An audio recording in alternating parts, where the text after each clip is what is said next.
mempersembahkan serial Sandiwara Radio Borobudur. Di tanah Jawa, di saat kerajaan Mataram kokoh berdiri, setindak demi setindak, perlahan namun pasti, berdiri megah sebuah bangunan suci, Borobudur.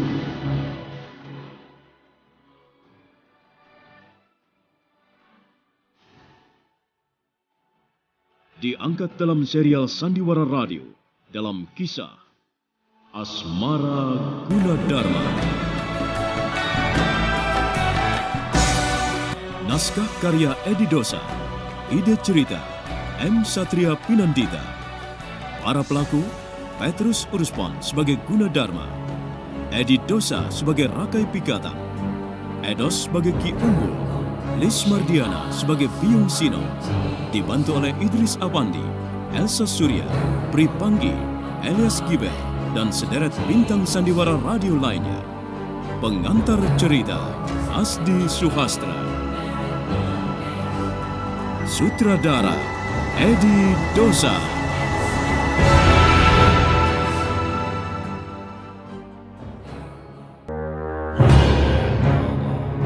Pada kisah yang lalu diceritakan, Ki Rembung tetap saja kuat tak terpengaruh oleh serangan Purnawijaya, Kumbanda dan teman-temannya. Namun di suatu kesempatan, mereka berhasil menjatuhkan Ki Rembung hingga tubuhnya hangus menghitam karena mendapat serangan dari 7 kekuatan. Ki Rembung tak berdaya, tetapi Gunadarma pun hilang entah kemana. Hal itu sangat membuat sedih hati Arawinda Nariswari. Ki Rembung benar-benar terlempar beberapa tombak. Rambutnya semrawut tegak berdiri, pakaiannya tercabik dan mulutnya berdarah. Dia yang diduga telah tewas, mendadak bangkit seperti orang tidak waras lagi. Giginya gemeretak menahan amarah, demi mengetahui Gunadarma yang dikasihinya tidak tampak di sekitar tempat itu. Ia hantam tanah di hadapannya, asap hilang perlahan, debu muncul melampari wajah tuanya yang tampak kacau. Setan alas! Setan alas kalian semuanya! Kalian kemanakan Gunadarma? Orang yang kukasihi, mana? Mana dia? Gunadarma! Gunadarma! Ya! Waduh, bisa mati aku, waduh. Ini bagaimana toh? Weh, di tempat begini kok kedatangan orang sinting seperti ini juga. Aduh, ampun aku. Ya, aduh, bau apa ini? Kok apek, sengak. Aduh, baunya. Ki, kenapa kamu nyungsep begitu? Kenapa kamu di bawah ketiakku begini, Ki Umbu? Aduh, aku juga geli, Ki. Waduh, Yang Agung. Waduh, pantesan dari tadi kok baunya semrawut, nggak karu-karuan begini. Ampun, lawang ketiak guru sadu budi baunya nggak ketulungan. Iya, biang semprol. Aduh. Aku juga sakit, Ki Umbu. Aduh, geli, aduh. Sudah, aduh, jangan, aduh.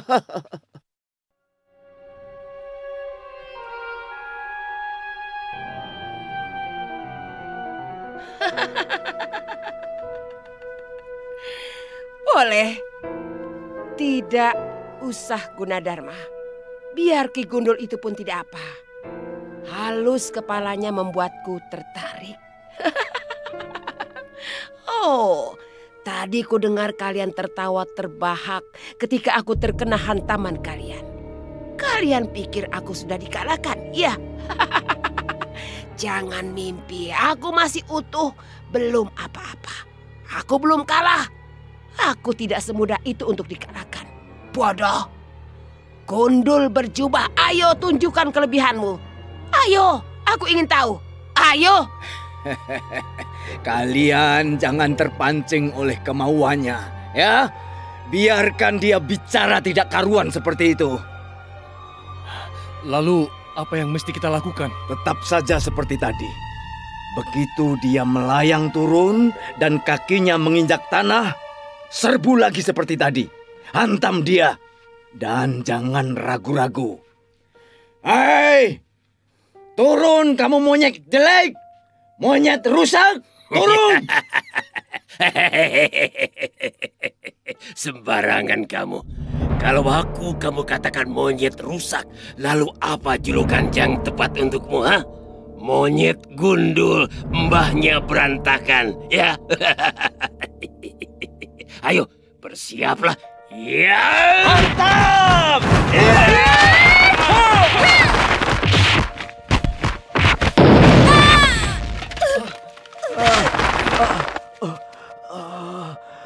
Arawinda, dia terpental. Rupanya dia pingsan. Hajar dia!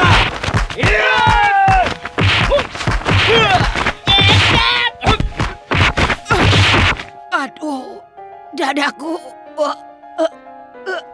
Dia kena. Dia terpental. Kejar! Jangan sampai lolos. Tangkap dia! Hajar!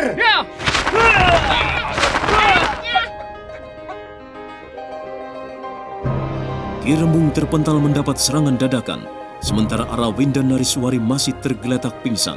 Tubuhnya tak bergerak, hanya rambutnya melambai-lambai lembut tertiup angin. Kita tinggalkan mereka sejenak. Kini marilah kita lihat apa yang sebenarnya terjadi pada lubang di mana Gunadarma amblas masuk ke dalam bumi bersama Sasi yang telah berusaha menolongnya. Gunadarma dalam keadaan tidak sadar berada dalam pelukan Sasi yang memang Sasi pun mengakuinya bahwa hatinya telah tercuri oleh Gunadarma. Mereka hanya berdua di dalam lubang sempit.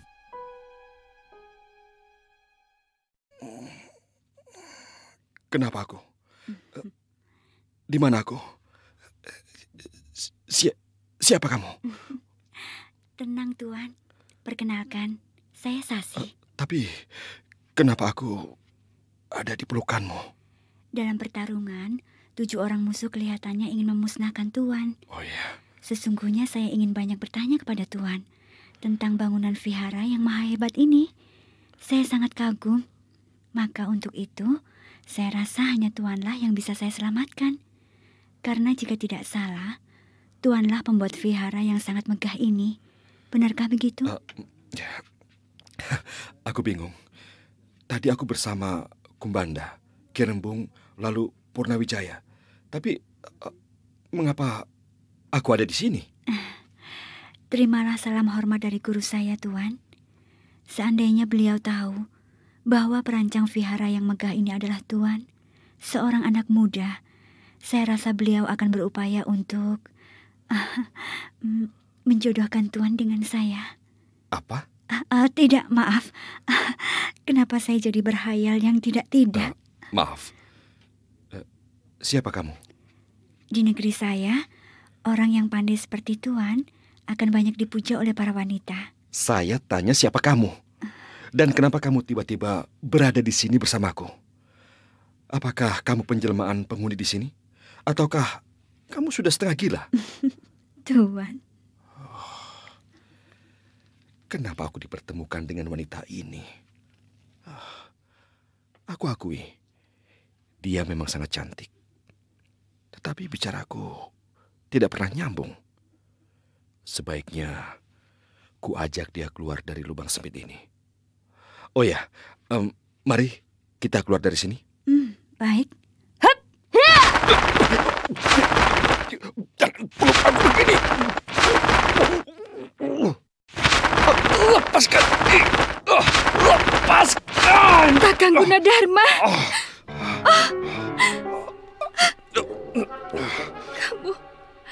Kamu sengaja berpelukan mesra dengan seorang gadis yang aku belum kenal, Kakang. Kau menyakitiku, Kakang.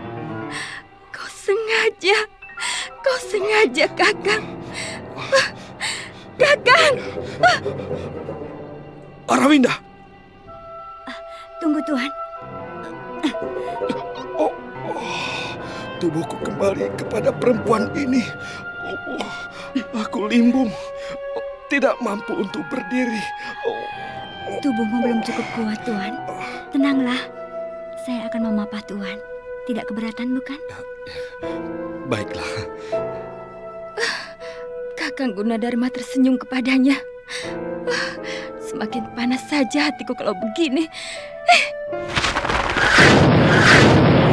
Ayo, tunjukkan kehebatan kalian.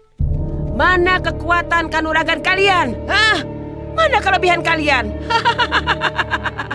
Kalau hanya seperti itu kemampuan kalian, bagiku tak ada artinya. Ayo!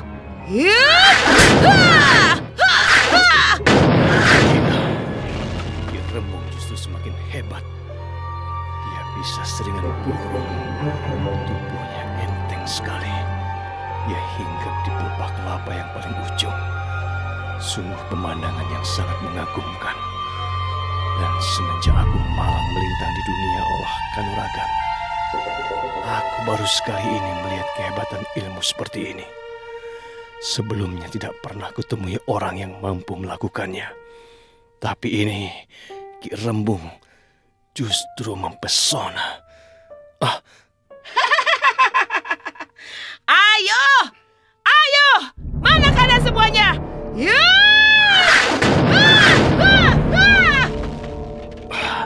Ini lebih gila. Tanpa menyentuh buah-buah kelapa yang masih menempel di pohon yang dipijaknya, Ki Rembung mampu melontarkannya kemana yang dia suka. Hanya dengan menjentikkan jari tengah tangan kanannya. Mengagumkan. Dan buah kelapa yang terlempar itu meledak setiap mengenai benda apa saja. Awas! Kalian berusaha menghindar. Jangan sampai terkena lemparan buah-buah kelapa itu. Menghindar! Menghindar!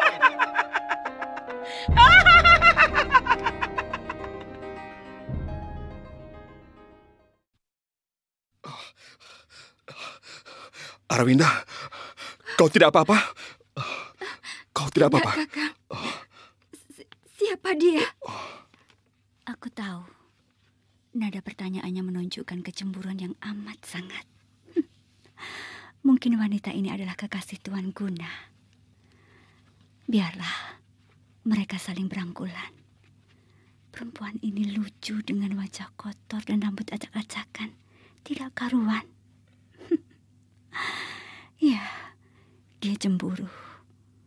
Matanya tajam menatap ke arahku. Kerut di wajahnya bertonjolan seperti ingin meledak. Biar saja. Aku pun harus mempererat pelukanku pada Gunadarma dari bagian yang sebelah kiri. Biar dia peluk bagian sebelah kanan. Biar dia makin cemburu dan panas hatinya. Pegang aku yang erat ya, Kakang. Nanti Kakang bisa jatuh kalau begitu lemah. Ayo pegang aku, Kakang. Hei, perempuan lancang. Kamu jangan terlalu pongah bertindak di hadapanku. Katakan siapa kau? Jangan sampai kau menyesal karena bumi tidak mengetahui dan tidak mencatat namamu. Ayo katakan sebelum kau mati di tanganku. Sudah. Jangan kalian saling bertengkar. Jangan jadikan aku tempat pelampiasan yang aku sendiri sedang dalam kebingungan. Telingaku sakit mendengar kalimat-kalimat kasar dari kiri dan kanan. Aku tak mau kalian saling bertengkar. Sudah. Tuan Guna, saya menduga bahwa wanita cantik ini adalah kekasih Tuan. Benar bukan? Saya hormati pilihan Tuan. Saya tidak mau ikut campur. Itu adalah hak Tuan. Dia sangat cantik. Secantik sentuhan tangan Tuan terhadap bangunan mahakarya itu nantinya. Arawinda. Hei, kau. Jangan bicara macam-macam dan bicara aneh-aneh di hadapanku. Lepaskan tanganmu. Jangan kau pegang Kakang Guna seperti itu. Lepaskan dia. Dia bisa kupapah sendiri. Ayo cepat lepaskan. Kenapa kamu marah besar begitu? Seolah mau menelanku. Alah, tidak usah berpura-pura. Sudah, bebaskan dia. Atau kamu akan menerima hajaranku.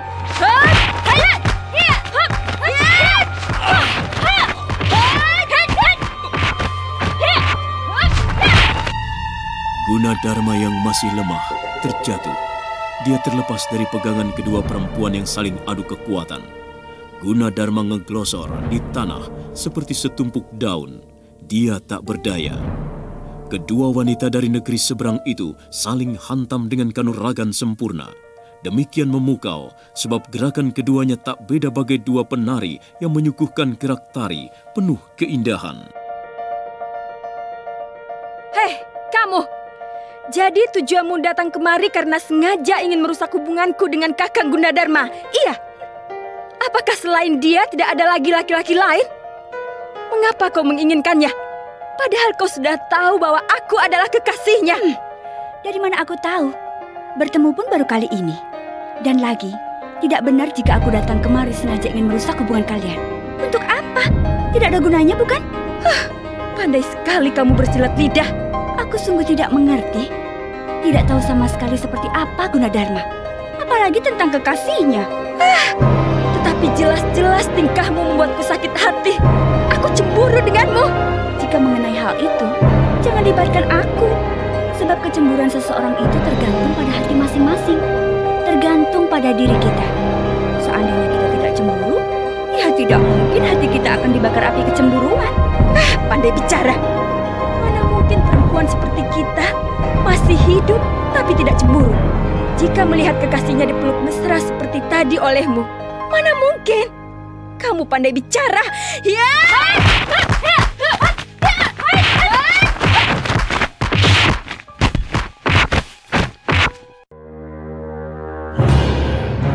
Arawinda tidak kuasa mengendalikan nafsu amarahnya. Dia melabrak habis-habisan ke arah Sasi yang dianggap akan merusak hubungannya dengan Gunadarma. Nah, apa yang akan terjadi selanjutnya? Saudara pendengar, untuk mengetahui jawabannya, ikutilah terus serial Sandiwara Radio ini. Borobudur. Sampai jumpa.